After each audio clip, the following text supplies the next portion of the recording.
Czy należy chrzcić dzieci wcześniej, czy też nie? Nie jest to pytanie o to, czy dzieci powinny wyrazić swoją zgodę, to jest zupełnie inny temat. Chodzi o to, czy późniejszy chrzest pozbawia dzieci łaski. Dam przykład, który znalazłem niedawno w książce o założycielce miejscowego nigeryjskiego zgromadzenia zakonnego, Angielki z takiej szlacheckiej rodziny, która była jedną z tych rodzin, które sprzeciwiły się Henrykowi VIII i pozostały przy kościele katolickim, więc bardzo porządna rodzina. Miała wielki żal, że trzymano ją przez 10 dni pozbawioną łaski. To jest podejście do chrztu typowe dla teologii przedsoborowej, która uważała, że jedynie łaska chrztu przynosi zbawienie. Jeżeli by uznać, że wszyscy, którzy przygotowują się do chrztu, czynią to bez łaski Bożej, to oczywiście jest to bardzo jurydyczne podejście. O co chodzi z odkładaniem chrztu dzieci? Przywołam przykład Augustyna z Hippony, którego matka Monika Święta.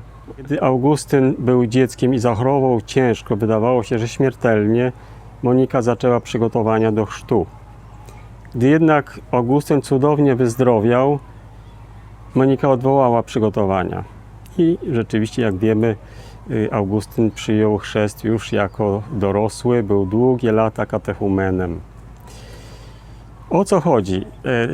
Czy święta Monika się myliła, czy pierwszy Kościół się mylił, kiedy chciał, żeby ludzie raczej przez katechumenat przygotowali się do chrztu, niż byli od razu ochrzczeni, dlatego że właśnie łaska Boża działa przez chrzest i jeżeli się odkłada go, to pozbawia się ludzi łaski. Oczywiście nie. To jest też podobna postawa do tych, którzy i parę osób tutaj na naszym kanale też się w ten sposób wypowiadało, że przed chrztem od Adama i Ewy wszyscy byli pozbawieni łaski Bożej. Wszyscy trwali w grzechu śmiertelnym. Powiedziałbym krótko i dosadnie słowami samego Pana Jezusa. Nie znacie ani pism, ani łaski mocy Bożej. Dlaczego?